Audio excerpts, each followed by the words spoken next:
안녕하세요. 이코노미스트 홍춘욱입니다. 이번 시간에는 50대 사건으로 보는 돈의 역사 11번째 시간으로 아편전쟁과 홍콩의 중국 반환 이야기를 해보겠습니다. 최근 홍콩 관련 뉴스가 굉장히 많이 떠오르고 있죠. 100만 시위대가 결집했다라고 이야기하니까 어마어마한 사건이다라고 볼 수 있겠습니다. 대체 홍콩은 어떻게 해서, 제 표현이 조금 이상할 수도 있는데요, 약간은 어정쩡한 그런 체제를 가지고 있다라는 생각을 많이 갖게 되는데요. 대체 어떻게 돼서 저렇게 됐는지 과정을 한번 살펴보도록 하겠습니다. 홍콩이 영국의 수중으로 떨어지게 됐던 것은 1839년에서 40년 사이에 발생했던 아편전쟁, 그리고 아편전쟁의 결과로 맺어지게 된 난징 조약에서 불평등 조약을 맺게 됩니다. 아편을 팔아서 수많은 중국 사람들을 중독시켰던 아편 장사꾼 영국은 힘이 센 깡패 나라죠. 그러다 보니까 다른 나라에게 자신이 더 많은 것을 얻어내기 위해서 전쟁을 했던 그 목적을 달성하기 위해서 어떻게 하겠습니까?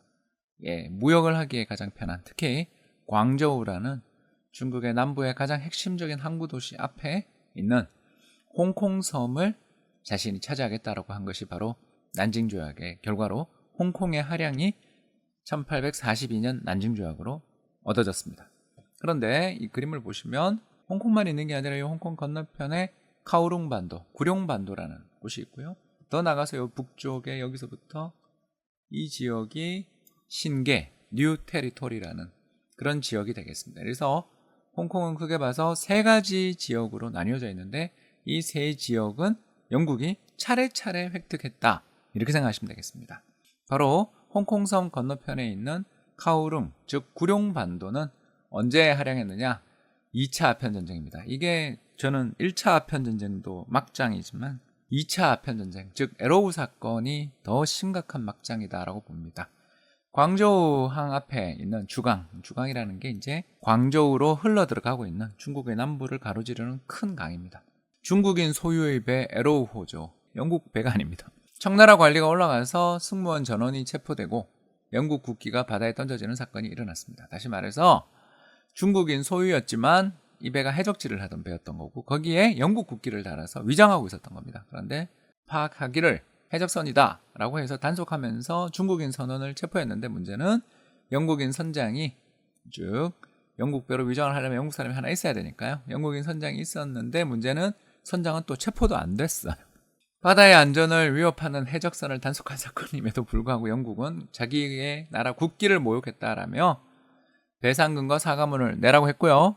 이 사건이 벌어지자 당시에 광저우를 관할하고 있었던 양광 총독, 현재 이제 도지사 정도 해당되는 사람입니다.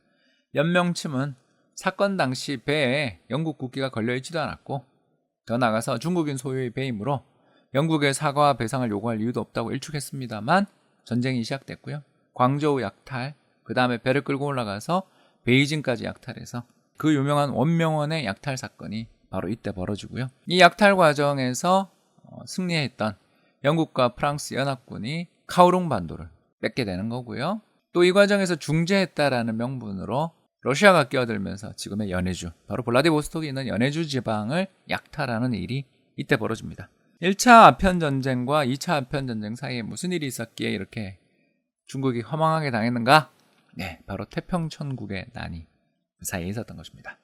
1851년 태평천국의 난이 벌어지며 중국은 중국 남부 지역에 대한 통제권을 사실상 다 잃어버린 상황에서 이훈장을 비롯한 중국계 군벌 또는 중국계 자강 세력들에 따라서 그들이 태평천국의 난에 가장 열정적으로 싸우고 진압 중이었기 때문에 사실상 이제 청나라가 전국적인 통제력들을 잃어가고 있는 허약체질로 변해가고 있는 상황에서 전쟁이 또 벌어지니 더 처참하게 무너졌다고 볼 수 있겠고요. 이 과정에서 주변의 나라들은 이제 청나라는 종이 호랑이에 불과하다라는 사실을 인지하게 됩니다.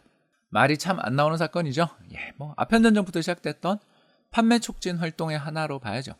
즉 난징 조약을 통해서 항구를 개항시키고 중국의 아편과 그리고 인도에서 생산된 면화 제품들을 팔고 있는데 이게 잘 안 팔렸던 겁니다. 그래서 더 많은 걸 뜯어내서 아예 그냥 자기들이 중국의 적어도 남부 지역을 사실상 지배함으로써 물건을 더욱더 열심히 팔아보겠다라는 그런 행동이었고요. 실제로 이 베이징 조약이라고 하는데요. 베이징 조약이 체결된 다음에는 태평천국군에 대해서 영국이나 프랑스 같은 제국주의 국가들이 태평천국 운동을 진압하는, 왜?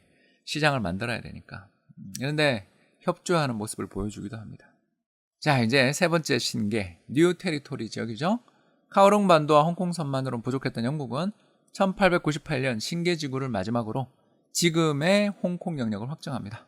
문제는 마지막의 경우에 영구 소유가 아닌 99년 임차였던 것 같습니다. 도둑질도 낯짝이 좀 필요했던 모양입니다. 아무튼 그냥 뺏지 않고 임차, 99년 임차를 했고요. 그래서 홍콩과 카오롱은 영국의 영구 소유, 그리고 뉴 테리토리인 신계 지역은 99년간 빌리는 형태였던 겁니다. 예, 99년 뒤면 1997년입니다. 문제는 신계 지역이 가파르게 성장한 데 있었습니다. 1949년 공산당이 대륙의 패권을 장악한 다음 중국 전역에서 두려워했던, 또는 국민당 따라서 대만으로 못 갔던 사람들이 홍콩으로 이주했는데, 뭐 믿을 수는 없습니다만 약 75만 명 정도의 사람들이 대거에 이주했대요. 그러니까 그 작은 홍콩과 카오롱 반도만으로는 이 사람들 수용이 불가능해지고 결국 신계지구가 본격적으로 발전하게 됩니다. 이런 상황에서 신계만 단독 반환할 거냐? 이렇게 되면서 이제 문제가 시작됐죠. 그래서 1982년 9월 마가릿 대처 영국 총리가 베이징 방문하면서 첫 번째 공식 회담이 시작됐고, 2년에 걸친 여러 회담들 또는 논쟁들 속에서 1984년 드디어 일국 양제 원칙이라는 것을 합의하며 영국은 홍콩 전역을 중국에 돌려주겠다고 했는데 그게 끝이 아닙니다. 자, 일국 양제가 뭔가? 바로 중영연합성명인데요. 핵심은 이겁니다. 1997년 7월 1일부로 홍콩 주권을 중국에 반환하되 50년 뒤인 2047년까지 일국 양제 원칙에 따라서, 자, 홍콩의 중국 사회주의 체제를 시행하지 않는, 그리고 고도의 자치와 집행권을 홍콩 사람한테 보장하도록 명시되어 있다는 겁니다. 물론 여러분 잘 아시겠습니다만 1942년 난징 조약으로 인해서 홍콩이 영국의 식민지가 된 다음에, 그러면 홍콩이 자치권을 누렸느냐? 여러분 아닌 거 아시죠?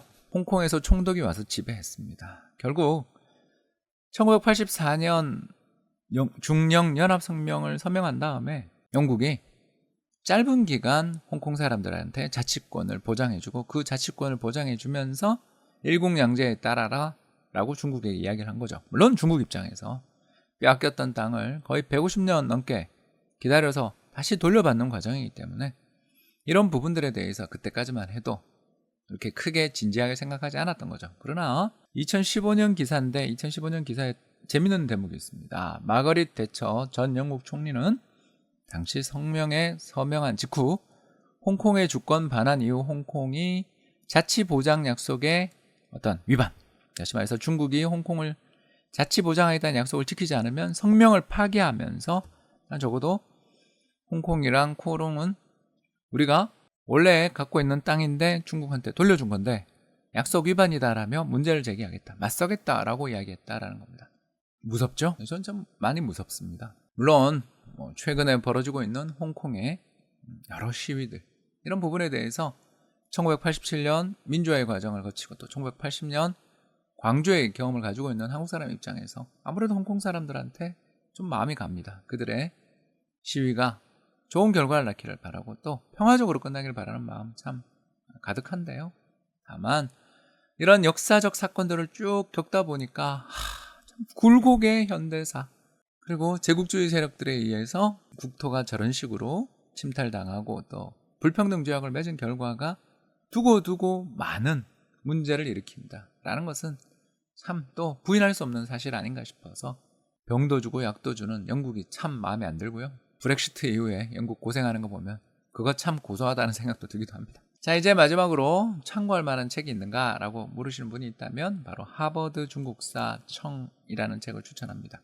아니, 지금까지 그렇게 서양의 나라들에 대해서 비판하면서 왜 중국사 책은 서양 사람이 쓴 걸 추천합니까? 라고 질문이 나올 만한데요. 네, 원래 이 역사라는 학문이요, 좀 부유해져야 발전합니다. 그래서 대부분의 나라 역사학에 대한 책들을 살펴보다 보면 처음에 대부분 책은 그 나라를 지배하거나 또 그 나라를 침탈하기 위해 관심을 가졌던 나라에서 발달하고요. 그러다가 피지배국가 또는 고생했던 나라에서 살만해지면서 그 나라가 발전하기 시작하고, 마지막에 세 번째 단계에 가면 원래 중국 사람들 또는 우리나라로 이야기하면 한국 사람들 또는 아프리카에 지배를 받았던 나라 사람들이 식민지 모국 혹은 또 식민지 지배를 위해서 노력했던 약탈자들의 수준을 넘어서는 그런 과정들이 벌어진다고 볼 수 있겠고요. 아직 저는 부족합니다. 제가 아는 지식은 굉장히 제약적이지만 현재까지 제가 읽었던 중국 학자들의 아편전쟁을 전후한 역사에 대한 부분들은